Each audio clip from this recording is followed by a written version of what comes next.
Hello everyone, welcome back. तो आज हम बात करने जा रहे हैं द ग्रेट ताज होटल की। The great Taj hotel Mumbai में है और इसकी फॉर्मेशन कैसे हुई, इसके पीछे की रिवेंट हिस्ट्री क्या है, इसको आज हम इस वीडियो में जानने की कोशिश करेंगे। तो चलिए शुरू करते हैं। तो ये बात है 1890s की, जब इंडिया में ब्रिटिश राज था और इंडिया काफ़ी severe floods, famines and drought से जूझ रही थी, जिसके कारण इंडिया में लाखों की तादाद में लोगों की डेथ हो रही थी। इसके चलते जमशेद जी टाटा, जो कि टाटा ग्रुप के फाउंडर हैं, उन्होंने इनिशिएटिव लिया वर्कर वेलफेयर इनिशिएटिव के नाम से। इतना ही नहीं, वो एक iron and steel company establish करना चाहते थे, वो एक हाइड्रो पावर प्रोजेक्ट एस्टेब्लिश करना चाहते थे और एक world class science institute setup करना चाहते थे फॉर इंडियंस। इससे हमें पता चलता है कि उनका इंडियंस के लिए जो रिस्पेक्ट थी, उनकी जो इंडियंस के लिए मोहब्बत थी, उसकी उनकी अपने अपनी कंट्री के लिए जो मोहब्बत थी। लेकिन ये एक चेंज आती है यहाँ, जब उनको रोका जाता है एक होटल में क्या जाने हुआ से। जब जमशेद जी टाटा को होटल में एंट्री करने से रोका गया due to Britishers just because he was an Indian. तो इस इंसल्ट का एक बिफिटिंग रिप्लाई दिया जमशेद जी टाटा ने by building the Taj Mahal palace hotel. Don't be surprise. चलिए समझते हैं कि क्या हुआ था ऐसा जिसका इतना बिफिटिंग रिप्लाई दिया जमशेद जी टाटा ने। तो एक ब्रिटिशर फ्रेंड थे जमशेद जी टाटा के, जिन्होंने एक डिनर इनवाइट किया था जमशेद जी टाटा को इन वाटसन होटल। तो जब वो एंट्री कर रहे थे होस्ट के साथ, तो उनको रोका गया एक ब्रिटिश मैनेजर के द्वारा, just because he was an Indian. तो उस टाइम पे काफ़ी जगहों पे लिखा जाता था dogs and Indians are not allowed. तो काफ़ी जगहों पे इंडियंस को अलो नहीं किया जाता था।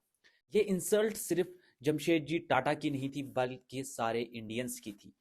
जमशेद जी टाटा ने इस इंसल्ट का रिप्लाई दिया by building the great Taj Mahal palace hotel. Standard के अकॉर्डिंग जमशेद जी टाटा ने लीज पे लिया हुआ था 10,000 यार्ड स्क्वायर यार्ड्स का एक area in 1893 from Bombay port trust on lease for 99 years. तो जब उन्होंने डिसाइड किया एक होटल बनाना, तो उन्होंने बहुत सारा क्रिटिसिज्म फेस किया। इवन हिज सिस्टर्स वो लाइक क्या आप सच में एक बातर खाना बनाना चाहते हो? बातर खाना का मतलब है एन ईटिंग हाउस, जहाँ पे लोग खाना खाते हैं, जिसे आज हम रेस्टोरेंट कहते हैं। बट जमशेद जी टाटा जो है वो अपने गोल के साथ चलते रहे। उन्होंने जो अपने माइंड में एक इमेजिनरी गोल क्रिएट किया हुआ था, जो वो एक होटल बनाना चाहते थे, वो उससे बिल्कुल भी नहीं लड़खड़ाए और अपने गोल की तरह बढ़ते रहे। वो एक ऑर्डिनरी होटल नहीं बनाना चाहते थे, बट एक ग्रैंड होटल बनाना चाहते थे फॉर ऑल। तो जमशेद जी टाटा जो एक होटल बनाना चाहते थे, एक लग्जरियस होटल बनाना चाहते थे to restore the image of Bombay and to attract the foreign tourist. तो उसके लिए उन्होंने सेवरल डिफरेंट कंट्रीज में, इंटरनेशनल कंट्रीज में ट्रेवल किया to buy luxurious lights, air coolers and silver pillars. तो इसके लिए उन्होंने पेरिस और डिफरेंट कंट्रीज में ट्रेवल किया। और ये जो होटल था the great Taj palace hotel, ये जमशेद जी का लव था, मोहब्बत थी बॉम्बे के लिए। एक बिजनेस स्टैंडर्ड के अकॉर्डिंग ये होटल जो है ये फेमाइन के टाइम बनाया गया, कहत साली के टाइम बनाया गया, ड्राफ्ट के टाइम बनाया गया। ताज महल होटल की जब ये बिल्ड हुआ था इन 1903, जब ये ओपन फॉर पब्लिक हुआ था, इसमें एक चीज़ मिसिंग है। क्या आप गेस कर सकते हैं वो चीज़ क्या है? वो चीज़ है gateway of India. Gateway of India missing है इस पिक्चर में, क्योंकि वो बाद में कंप्लीट हुआ था इन 1924। इसीलिए इस पिक्चर में जो है वो गेटवे ऑफ इंडिया जो है वो मिसिंग है। ऐसा इसलिए है क्योंकि द गेटवे ऑफ इंडिया का कंस्ट्रक्शन कंप्लीट हुआ after 21 years of completion of the great Taj hotel in 1924।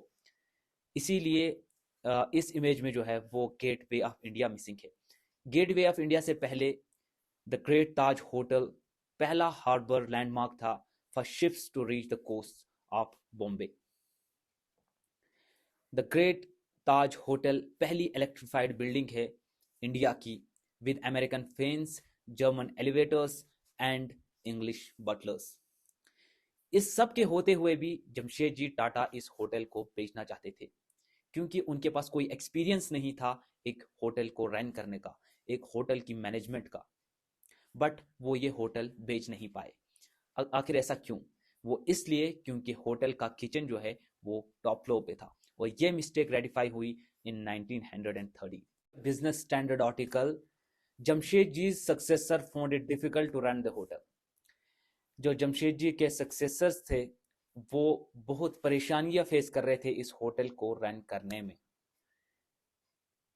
तो कुछ क्रिटिसिज्म्स का कहना है, कुछ जो क्रिटिसाइज करते थे टाटास को, उनका कहना है कि that this the Taj hotel palace is Tatas white elephant. Tatas white elephants के साथ इसको कंपेयर करने का मतलब ये है कि एक ऐसी चीज जो बहुत एक्सपेंसिव तो है पर किसी काम की नहीं है, उसकी अब कोई ज़रूरत नहीं है। तो इस होटल को जो है वो रेंट पे दिया गया to different businesses like car services, car sales, distribution of petrol and other stuffs. तो इसको जो है वो रेंट पे दे दिया गया डिफरेंट चीज़ों को। बट इंडियन प्रिंसेस को जो है ये होटल बहुत पसंद था, और वन ऑफ द प्रिंसेस जो है उन्होंने एक डिबेंचर लोन 2 लाख रुपए का दिया to make the hotel survive. इस होटल की खूबसूरती और इसके आउटर अपेयरेंस या फिजिकल अपेयरेंस के अलावा भी इसकी एक बहुत बड़ी हिस्ट्री है। वो ये कि ड्यूरिंग वर्ल्ड वॉर फर्स्ट इस होटल को जो है वो कन्वर्ट किया गया 600 बेड्स हॉस्पिटल में। Public figures like Sarojini Naidu had a permanent suite for 2 decades। Muslim league और इंडियन नेशनल कांग्रेस की जो मीटिंग हुई फॉर पॉलिटिकल डिस्कशंस इन 1960 वो इस होटल में हुई। British India's last viceroy Lord Mountbatten gave his farewell speech from this very particular hotel in 1948। इस hotel ने सिर्फ 2 वर्ल्ड वॉर्स नहीं सरवाइव किए, बट सरवाइव किया 26/11 का डेडली अटैक भी। Hotel design by Sitaram and D.N. वेदिया। ये जो होटल है ये 100 साल के बाद भी अपनी खूबसूरती मेंटेन करने में सफल रहा है, और आज भी इंडिया की शान माना जाता है। तो आपका क्या कहना है द ग्रेट ताज होटल के बारे में? यूट्यूब चैनल को सब्सक्राइब नहीं किया है तो प्लीज़ सब्सक्राइब कीजिए, अपना सपोर्ट कीजिए, और हमारे साथ जुड़े रहिए ऐसे ही और वीडियोस के लिए। Thank you so much, have very best of luck. Thank you so much.